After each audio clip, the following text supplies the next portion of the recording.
Welcome back to Hormones and Heels. I'm Shabrina Kara, personal stylist, helping women in their 40s and 50s rebuild their style with clarity, confidence, and clothes that actually fit their current body and lifestyle. And I'm Sandra Cohen, functional nutritionist and a health detective, supporting women that feel tired and overwhelmed by hormonal fluctuation and bring them back their mojo and radiance. Together, Shabrina and I explore midlife menopause and well-being from the inside out, blending science with style and emotional reality. And today we're diving into the place where confidence often begins and sometimes dips, our skin. Yes, those changes that suddenly make you feel like you are meeting a new version of you. But instead of panic and anti-aging pressure, our intention is to bring a pro-aging, compassionate approach. And that's why we're thrilled about today's guest. We're joined by Natalia, founder of Number 8 Labs, a medical-grade skin specialist who treats skin as an ecosystem, one that shifts with hormones, stress, sleep, and lifestyle. Natalia, welcome. Thank you. Thank you for having me. We are so happy to have you. Thank you for on having Hormones me both. and Heels. Thank you.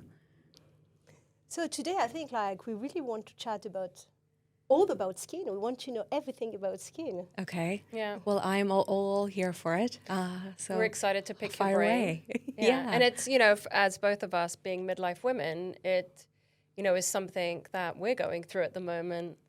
Mm-hmm. Sandra and I were just speaking about how when you look in the mirror, there's like a new line forming, or you're noticing, gravity's pulling you down. For me particularly, it's these marionette lines, which aren't French, but, Sandra and I also had that conversation. No idea where that came from. But, that's so much more noticeable to me when I look in the mirror. The under eye bags a little more prominent. Yeah, and I think for me, it's I think the first thing I noticed when I started getting through perimenopause is really the jawline that was less defined. Mm-hmm. It was bothering me so much. I was trying always to stand, not still, but to pay attention, not to have to try to pull it back. Put it exactly. Put it back in photographs. Structurally, it's where you notice it the most. Is kind of the lower face is where it tends to be more prominent for women. Yeah, but thanks God it's gradual, so we don't notice it straight away, right? It happens. Yes, it does. It happens gradually. So Natalia, what are the first changes that women start to notice in their skin when perimenopause starts to creep in? What are you seeing? The first changes don't tend to be wrinkles. They tend to be texture, inconsistency in the skin. For some patients, I even notice that they might get all of a sudden a flare-up of acne, or their rosacea tends to flare up. So those are changes that are structural, that are happening because the architecture of the skin is changing because of the hormones. But it's also the fact that the skin isn't repairing itself in the same way. And Sandra, from, a hormone, being the hormone detective, what's going on with, in terms of the hormones in perimenopause to cause those changes? Yeah, I think we talked a lot already about the hormones fluctuation. So the estrogen doesn't stop fluctuating before it gradually decreases. And it impacts massively the production of collagen, the production of elastin, the moisture of the skin. Mm-hmm. And in the same time, the progesterone that is declining, that declines, impacts as well the oil of the skin. Glands, yeah. And it's the reason why you notice that probably more breakout, more acne, and more an increase in inflammation, because oil also exacerbates inflammation in the skin. And doesn't lack of oil, I don't know if this is a myth, but when I would always go for a facial, the facialist would always be dehydration, ding, ding, ding. You better watch that because you'll get wrinkles. Yeah. Later on, you want to keep your skin nice and moisturized. Is that? Your skin moisturizes itself through 3 stem cell signals, not so much through the oil itself. So even though a degree of oil is needed for the skin, an excess of it is what can cause that inflammatory, so your inflammatory proteins to flare up.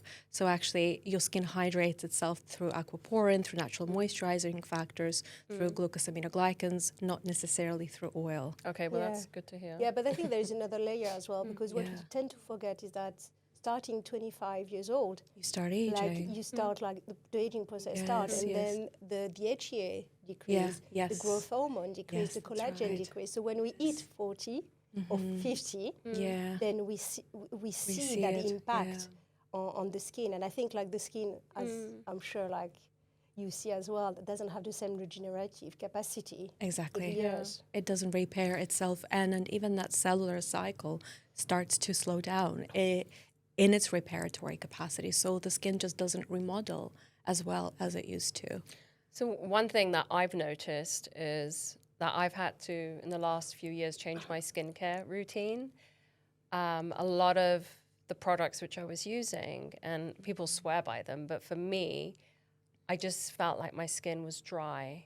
And it's like the worst feeling, you know, when your skin has that like tightening feeling. So even though I was like putting on my moisturizer, I could still feel, you know, that tightness. So why is that all of a sudden, you know, you've got a routine, everything's working, and then out of you hit nowhere, 40, 50, it and stops. that changes.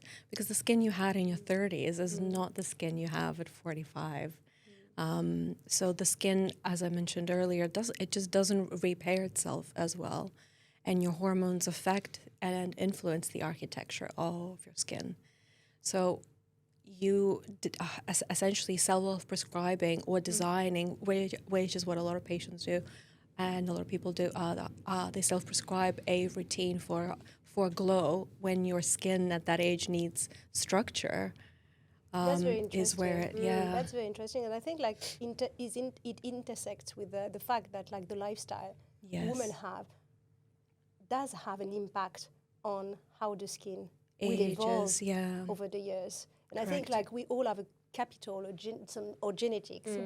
We can't change that. But what we do with that capital is key. Isn't it? Yes. And I think like the way we eat, the hydration that Sabrina you talked about is super important. And as well, like, do you smoke? Do you drink? Yes. I mean, all these your lifestyle choices, are very important. That's why I always make sure I have an electrolyte if I have a late night. That's a good one. That's your tip. That's my tip. I will second that. That's my skin tip. So, you know, we mentioned collagen a few times.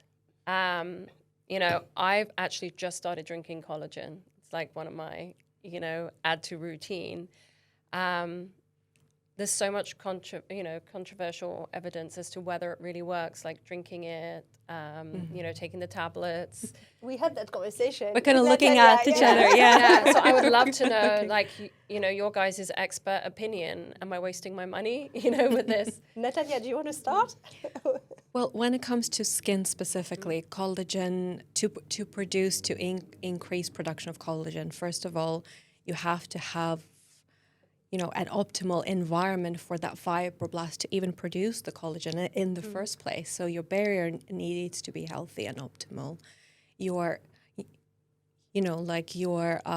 cell turnover needs to be fast enough. Your skin needs to be hydrating itself efficiently. So all of those functions need to be in place for those fibroblasts to work correctly. So that ecosystem is key, and a healthy, optimal ecosystem is fundamental for that collagen to be produced in the first place. And then the second component is that for collagen, again, specifically, you need to trigger something in the skin. So it needs to be normally trauma-induced to some degree. Like microneedling microneedling or a CO2, which is kind of like the gold standard of lasers, and even a high concentration retinol. But if you're ingesting, you know, a collagen powder, your body will not detect that. Okay, this needs to specifically go to your skin. It will go. It will prioritize where it needs to go, whether it's your muscles or your organs. Yeah, so I think first of all there are different types of collagens. Yes, absolutely. There's a bit of a faff on the market. You have to have Yeah. collagen. Bovine, But I think like marine. yeah, but even you have different type of collagen, collagen 1, 2, 3, and they 3, don't yeah. target exactly the same part of the body. Yeah. So that's one point. But on another end, there is. I would like to emphasize on what you just said, because if you don't have the right nutrients, collagen won't be produced. So you need for example, vitamin C is a Yes. big helper, let's say, to that collagen production. So if you don't have enough intake of vitamin C, the collagen won't be produced. Yeah. So you need to have enough nutrients and rich food of vitamin C, B vitamins, proteins, because it's very important.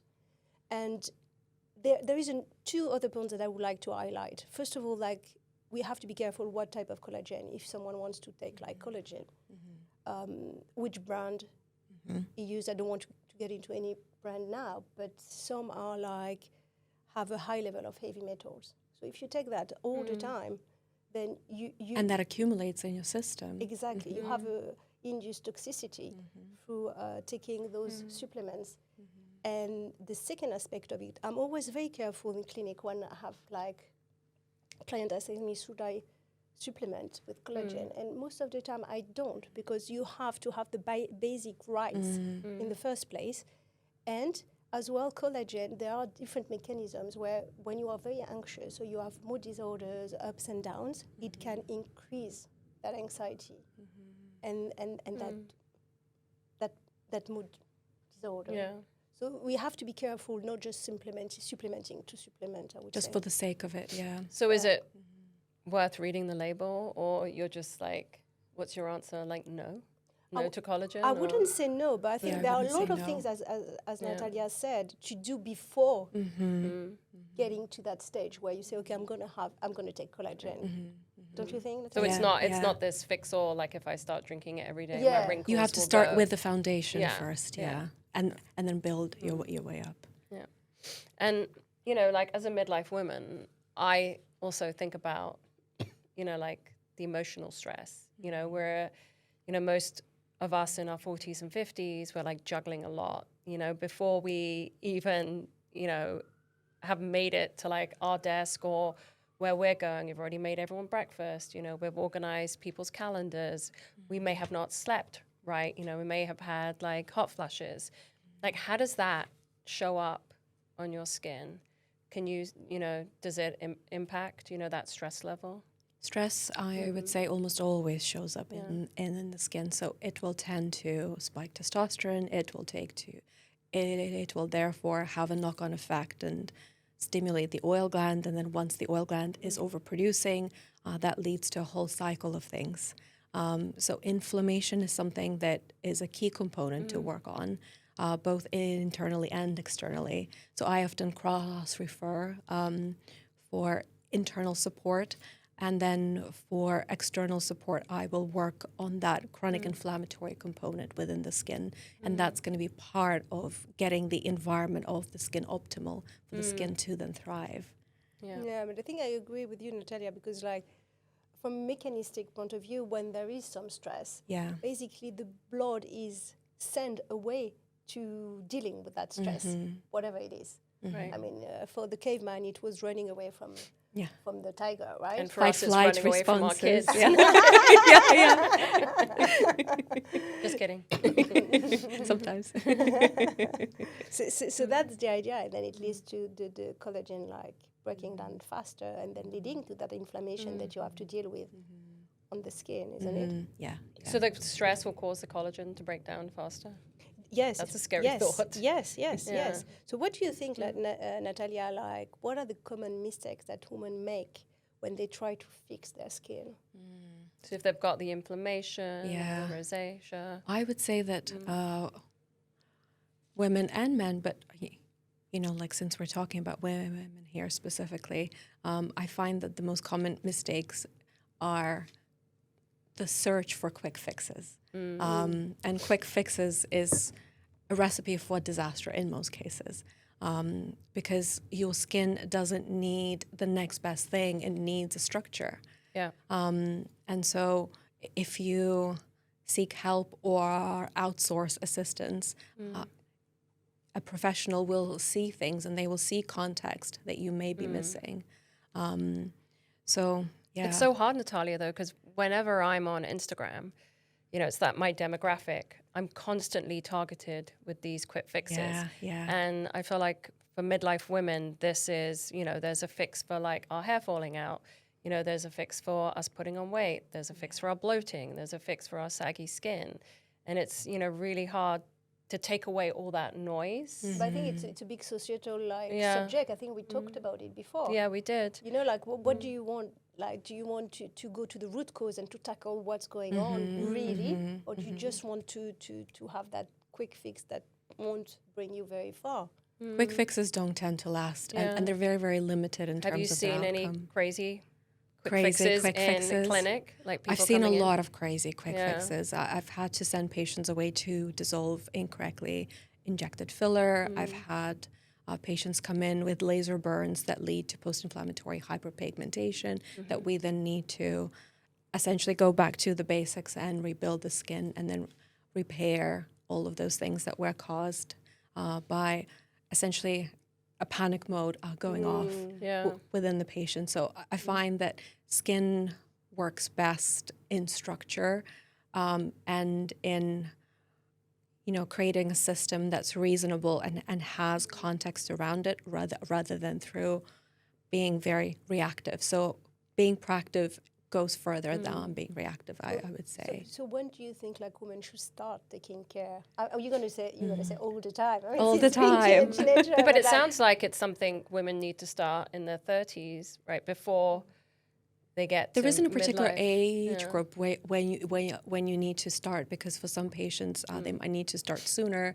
Some individuals might need to start a little bit later. But when it comes to optimizing skin health, which is what I specifically specialize in, I would say from the minute that you're a teenager and your oil glands switch on, that's when you need to start slowly, gradually drip feeding the right habits.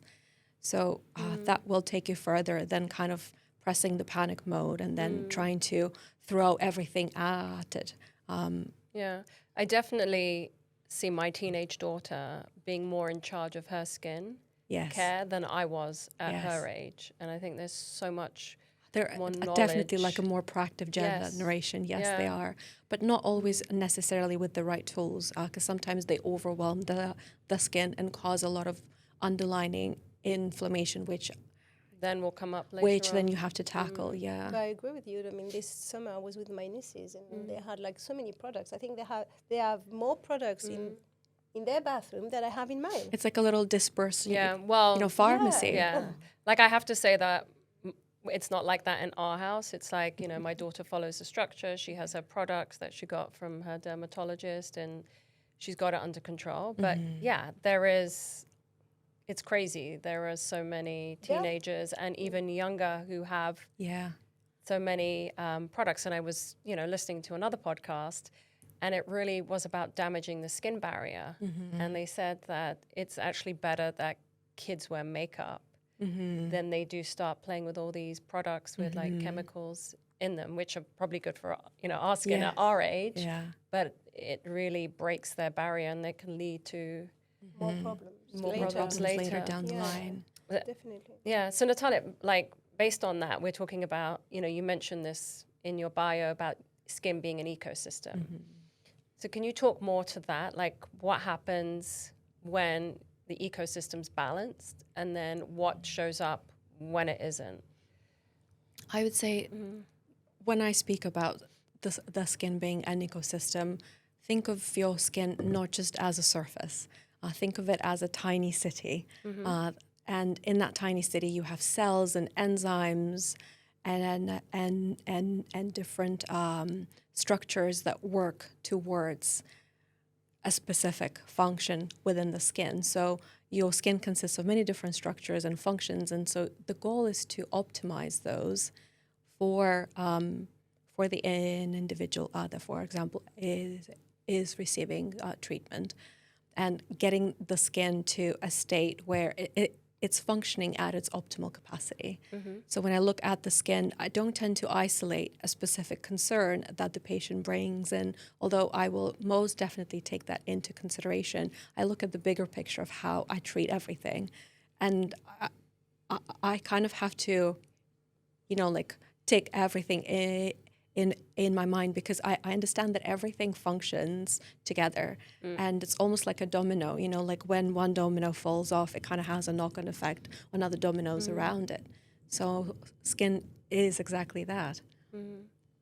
Like I noticed for me, like I was like, not right now, but maybe a year ago, I noticed like bumps on my forehead.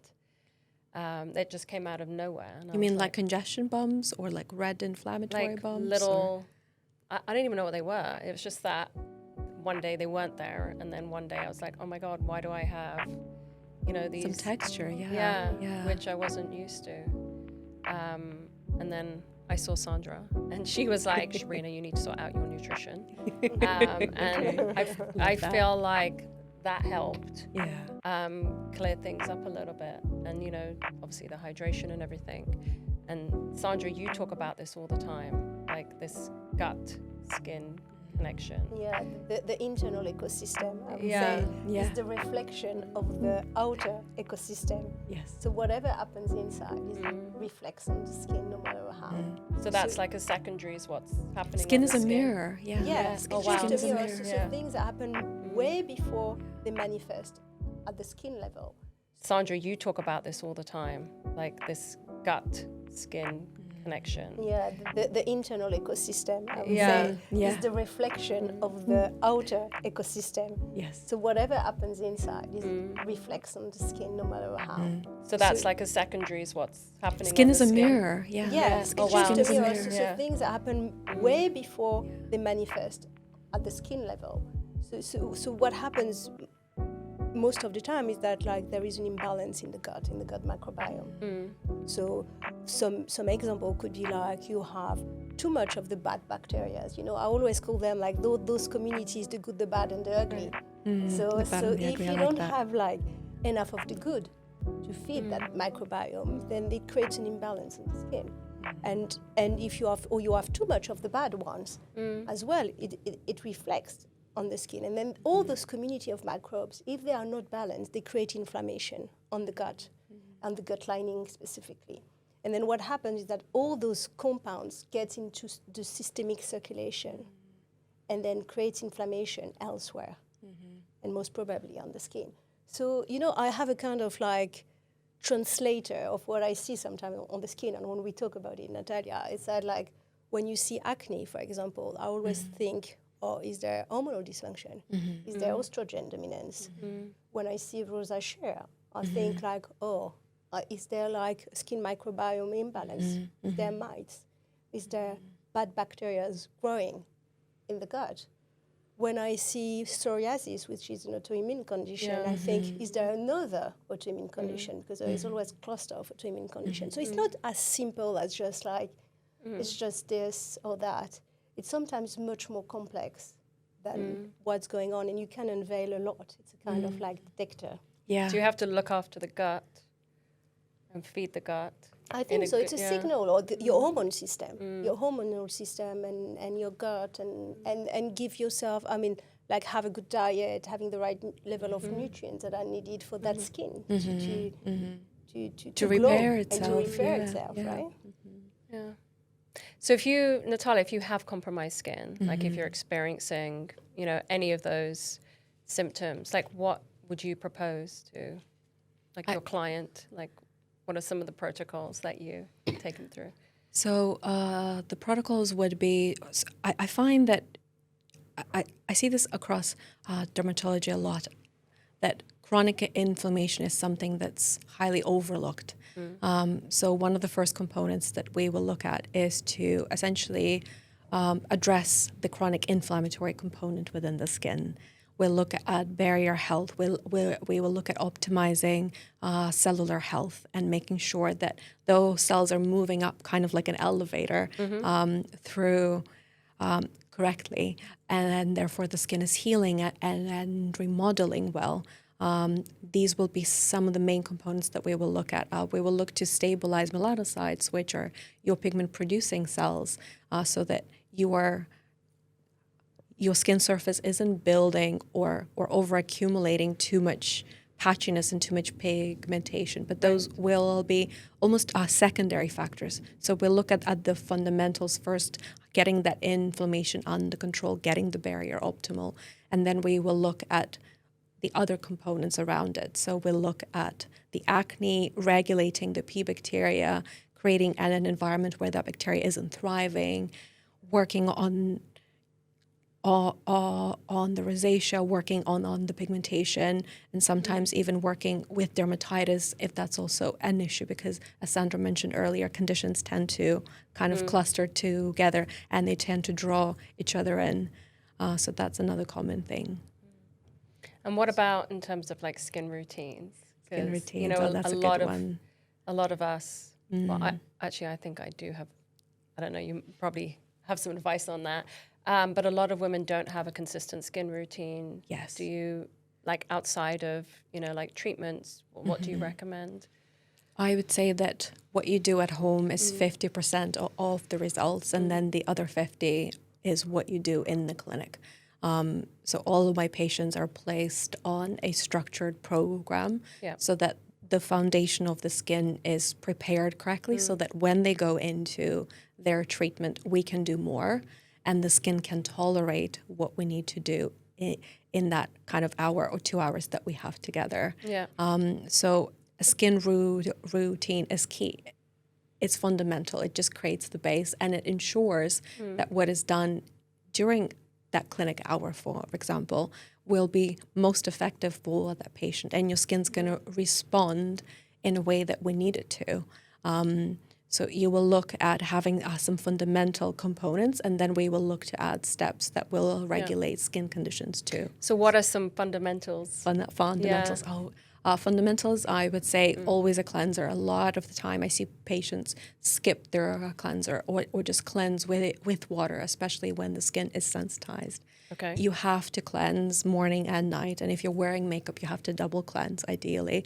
And there are some wonderful cleansers for various skin conditions and skin types that you could look at. So there's really no reason for you to be skipping your cleanser.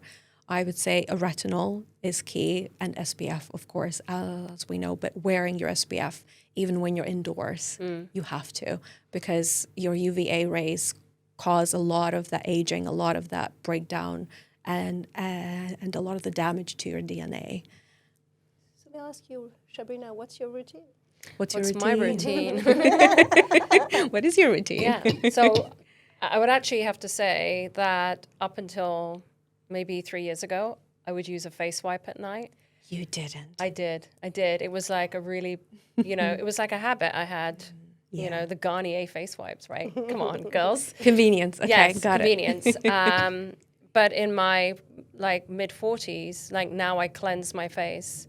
So every night I'll cleanse my face and then I'll put this chemical, I don't know what it is, but it's like you put it over your face. And it's like a daily exfoliate. Yeah. What is it? BHA? AHA or a BHA or both. Yeah. So I think it's a BHA. So I do that. So it's a chemical exfoliator. Yeah. And then I put on my retinol and then I put my night cream on and then I give myself a nice face massage after I put my eye cream on. And in the morning, I have, same moisturize, cleanse, add some serums on, moisturize like a vitamin C serum.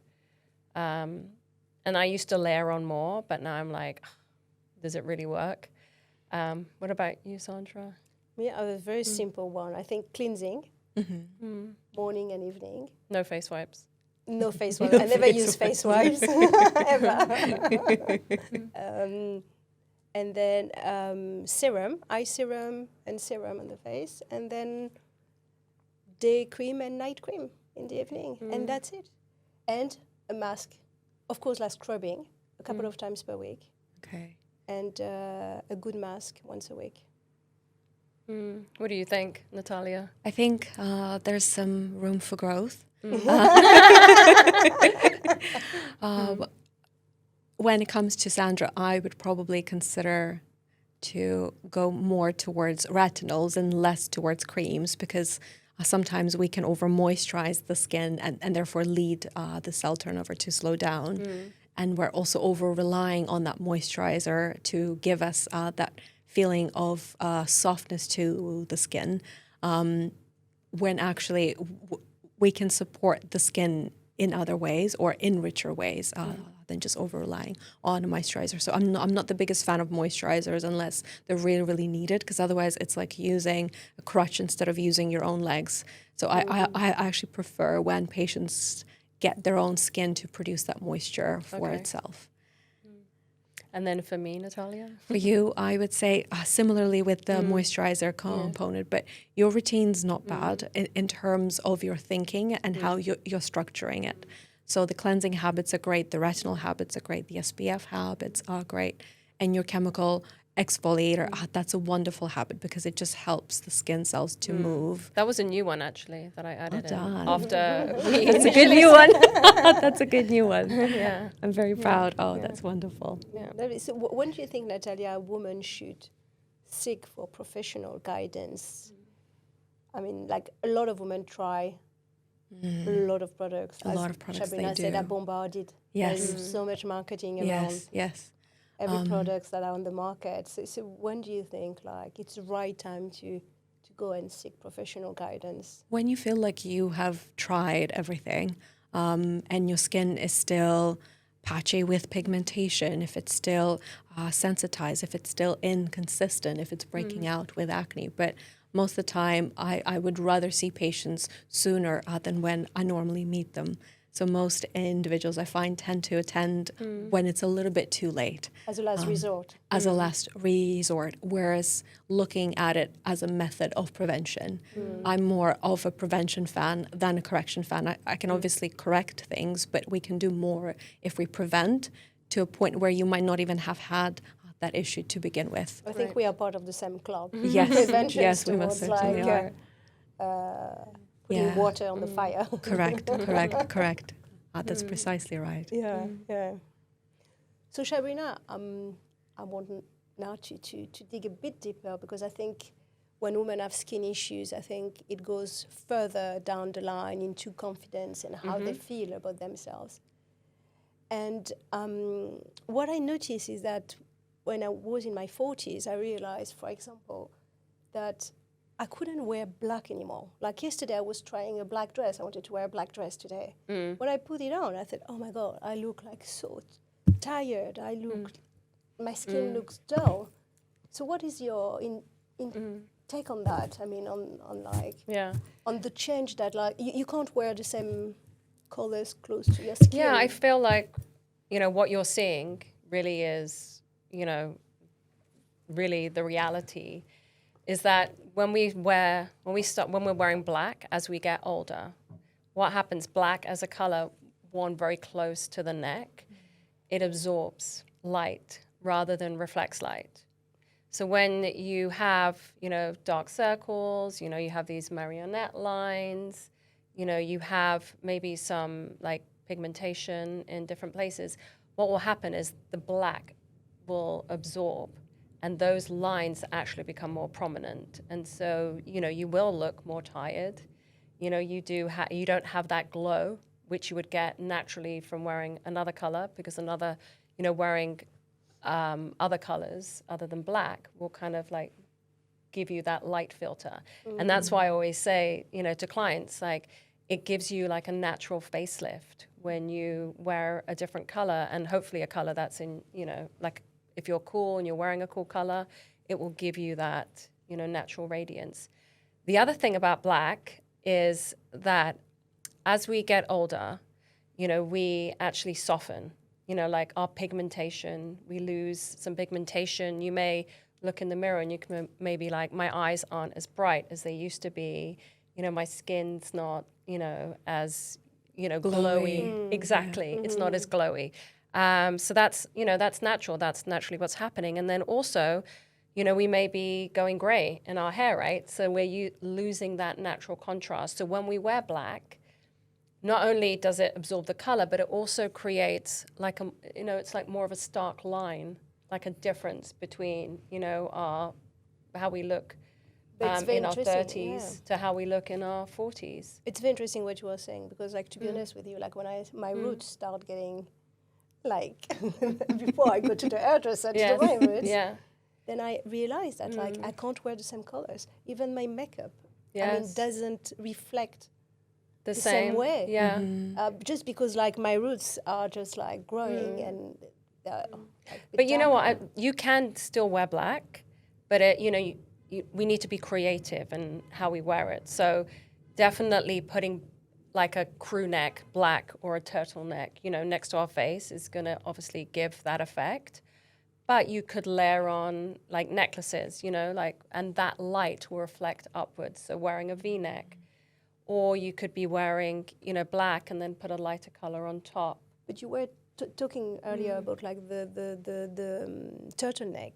I realized, like, for example, like with that sagging skin that I feel, that like if I wear a turtleneck, I don't feel comfortable. I feel like it doesn't look as flattering. Yeah. Let's put it that way. And so we have lots of tools in our toolbox as we, you know, get older. So wear your, you know, the collars, like wearing different collars, you know, wear a collar to frame your face rather than to close it off. So if you're wearing a turtleneck and you're worried about your sagging neck, guess what? It's going to draw more attention to it, right? Because where that line ends is where the eye is going to go. Exactly.